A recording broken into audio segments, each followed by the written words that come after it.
முதலாவது யோர்தானுக்கு நான் கொடுக்கக்கூடிய ஒரு அர்த்தம், யோர்தான் என்பது ஒரு மாற்றத்தின் இடம், ஒரு முன்னேற்றத்தின் இடம் என்று நான் சொல்வேன். இந்த இஸ்ரவேல் ஜனங்களை நாம் பார்க்கும் பொழுது விசேஷமாக யோர்தானுக்கு முன்பதாக நின்று கொண்டிருந்த இஸ்ரவேல் ஜனங்கள் நான் சொன்ன வண்ணமாக ஒரு புதிய சந்ததியாய் இருந்தார்கள், ஒரு புதிய தலைமுறையாக இருந்தார்கள். அவர்கள் 40 ஆண்டுகள் வனாந்திரத்தில் அவர்கள் சுற்றி திரிந்து ஒரு தலைமுறையே கடந்து சென்ற பின்பதாக தான் தேவன் வெறும் யோசுவாவும் காலேபும் மாத்திரம்தான் அந்த பழைய தலைமுறையில் சேர்ந்தவர்களாக இருந்தார்கள். மற்ற எல்லாரும் ஒரு புதிய தலைமுறையில் சேர்ந்தவர்களாக இருந்தார்கள். அவர்கள் இந்த யோர்தானுக்கு முன்பதாக நின்று கொண்டிருந்தார்கள். இதில் என்ன சுவாரஸ்யமான ஒரு காரியம் என்றால், இந்த தலைமுறை வனாந்திரத்தில் பிறந்து வளர்ந்த ஒரு தலைமுறையாக இருந்தது. அவருடைய வாழ்நாளெல்லாம் வனாந்திரத்தின் வழிபாடு தான் அவர்கள் அனுபவித்திருந்தார்கள்.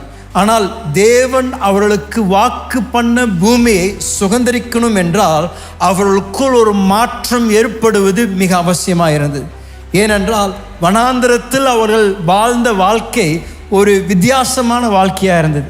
அவர்களுக்கு பசி எடுத்ததுன்னா ஆண்டவர் என்ன பண்ணாருங்க, பரலோகத்தை திறந்து மன்னாவை தந்தார். அதுவும் கறி சாப்பிடணுன்னா ஆண்டவர் அதுக்கு ஏற்ற பறவை அனுப்பி விட்டார். இல்லை அவங்களுக்கு தாகம் வந்ததுன்னா ஆண்டவர் சொல்கிறார், வா உனக்கு தண்ணீர் இந்த பாறையிலேருந்து நான் உனக்கு தரேன் என்று ஆண்டவர் சொல்கிறாரு.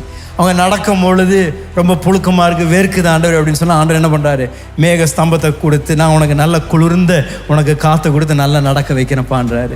ராத்திரி தூங்குகிற நேரத்தில் குளிர் அடிக்குது ஆண்டவரேன்னு சொன்ன பொழுது என்ன பண்ணார் ஆண்டவர், ஹீட்டரை ஆன் பண்ணி விட்டார். உனக்கு நல்ல அக்னி ஸ்தம்பம் உனக்கு தரேன், ராத்திரியெல்லாம் நல்லா சொகுசாக தூங்கு, நல்ல உனக்காகவே நான் நல்ல ஒரு ஹீட்டர் நான் உனக்கு தரேன்னு ஆண்டவர் சொல்கிறாரு. அதே போல் அங்கே நடந்த இந்த ஒரு சந்ததி அவர்கள் பிறந்த நாளிலிருந்து இந்த 40 ஆண்டுகள் அவர்களுடைய பாதரட்சை என்னாச்சுங்க, மாற்றவே இல்லையாம். அவங்க யோசித்து பாருங்களேன், எனக்கு 3 பிள்ளைங்க இருக்கிறாங்க. என்னுடைய முதல் மகளுக்கு அவளுடைய பாதம் ஒவ்வொரு மாதத்துக்கும் 2 அடி வளர்கிற மாதிரி இருக்குது. புதுசாக ஷூ வாங்க வேண்டியதாக இருக்குது. ஆனால் இந்த சந்ததி பிறந்தது வனாந்திரத்தில், அவர்கள் வளர்ந்தது வனாந்திரத்தில். அவங்களுக்கு சின்ன பிள்ளையாக போட்ட அந்த பாதரட்சை அவங்க 40 வயது வரைக்கும் மாற்றவே இல்லையாமா. சில சகோதரிகளாம் கொஞ்சம் வசனப்படுறாங்க, என்ன பாஸ் அது ரொம்ப மோசமாக இருக்கும், எனக்கு போய் அடிக்கடி போய் ஷாப்பிங் போய் ஷூ வாங்கினா தான் சந்தோஷம். இந்த சந்ததிக்கு அவங்க 40 வருஷமாக அந்த பாதரட்சியை மாற்றவே தேவையில்லையாம்.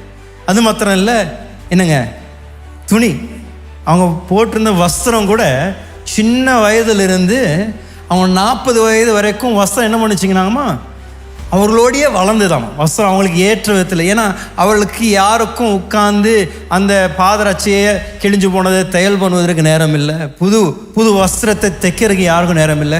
காலையில் எந்திரிச்ச உடனே ஆண்டவர் சொல்றார், லெஃப்ட் ரைட் போட்டு நட, வனாந்திரத்தை சுற்று, ராத்திரி வந்தோன்னா தூங்கு, காலையில் எழுந்தோடனே இதே தான் அவங்களுடைய பொழப்பாக இருந்தது. அப்படின்னா ராத்திரியும் பகலும் இவர்கள் அவர்களுடைய அனுபவம் எல்லாம் தேவன் அவர்கள் எல்லா விதத்திலும் எல்லா தேவைகளையும் சந்தித்து கொண்டிருந்தார். வனாந்திரத்தில் அவர்கள் அனுபவித்தது இதுவரைக்கும் தேவனுடைய அற்புதங்களை அனுபவித்தார்கள். ஆனால் இப்பொழுது அந்த ஆண்டவர் வாக்கு பண்ண அந்த சுதந்திரத்தின் பூமியை அவங்க பெற்றுக்கொள்ளணும்னா என்ன ஆகும்னா, அவங்க புது பூமிக்கு போன பின்பதை என்ன ஆகுங்க, வானத்திலிருந்து மண்ணா நின்றும், மண்ணா வராது. யோசிச்சு பாருங்களேன். அப்போது அந்த பெண்மணிகளுக்கெல்லாம் பிறந்ததிலிருந்தே அவங்களுக்கு மண்ணா வந்தது. அவங்களுக்கு சமைக்க தெரிஞ்சிருக்குமா, தெரிஞ்சிருக்காதா? தெரிஞ்சிருக்காது கட்டாயம். அவர்கள் இந்த வாக்குத்தத்த பூமியை சுதந்திரிக்கணும் என்றால் பல மாற்றங்களை அவர்கள் செய்தால்தான் அந்த வாக்குத்தத்த பூமியில் அவங்க வாழ முடியும். அப்படின்னா வாக்குத்தத்த பூமியில் அவங்க போய் இருக்கணும் என்றால் அவங்க சாப்பிட்ற விதம் மாறணும், தூங்குற விதம் மாறணும், நடக்கிற விதம் மாறணும். அவங்களுக்குள்ள மாற்றங்கள் ஏற்பட்டால்தான் அவங்களுடைய புது பூமியை அவங்க சுதந்திரிக்க முடியும். இது ஒரு மிக முக்கியமான ஆவிக்குரிய கொள்கை என்று நான் சொல்லுவேன். ஏனென்றால் பலரை தேவன் இந்த யோர்தானின் அனுபவத்தின் வழியாக கடந்து செல்ல அனுமதிப்பதற்கு காரணம், ஆண்டவர் சொல்றார், நான் உனக்கு வாக்கு பண்ணதை நீ பெற்றுக்கொள்வதற்கு முன்பதாக உனக்குள் மாற்றங்கள் ஏற்பட்டாதான் நான் உனக்கு வாக்கு பண்ணதை நான் உனக்கு தர முடியும் என்று ஆண்டவர் சொல்றார். உனக்குள்ளாக, ஏன்னா ஆண்டவருடைய வார்த்தையில் இயேசு கூட உவமை கொடுத்த பொழுது அவர் சொல்றாரு, இந்த புதிய திராட்சை ரசத்தை என்ன பண்ண முடியாதுங்க, பழைய துருத்தியில் ஊற்ற முடியாது, ஏன்னா ஊற்றினா வெடிச்சிடும். ஆண்டவர் சொல்றாரு, புதிய திராட்சை ரசத்தை ஊற்றணும்னா அதுக்கு என்ன புதிய துருத்தி வேண்டும். அப்படின்னா ஆண்டவர் நம்முடைய வாழ்க்கையில் ஒரு புதுமையான காரியத்தை, அவருடைய வாக்குத்தத்தங்களை நிறைவேற்றணும் என்றால் முதலாவது மாற வேண்டியது நாம், முதலாவது மாற்றங்கள் ஏற்பட வேண்டியது நம்மளுடைய வாழ்க்கையில். ஆண்டவர் சொல்றாரு, உன்னுடைய வாழ்க்கையில் நான் ஆசீர்வாதத்தை தருவதற்கு முன்பதாக, உன்னுடைய வாழ்க்கையில் நீ சுதந்திரத்தை அனுபவிக்கும் முன்பதாக உனக்குள் செய்ய வேண்டிய காரியங்களை செய்ய எனக்கு அனுமதி கொடுத்தினா, அப்பொழுது நான் உன்னை வாக்குத்தத்த பூமிக்கு நான் உன்னை ஆயத்தப்படுத்தி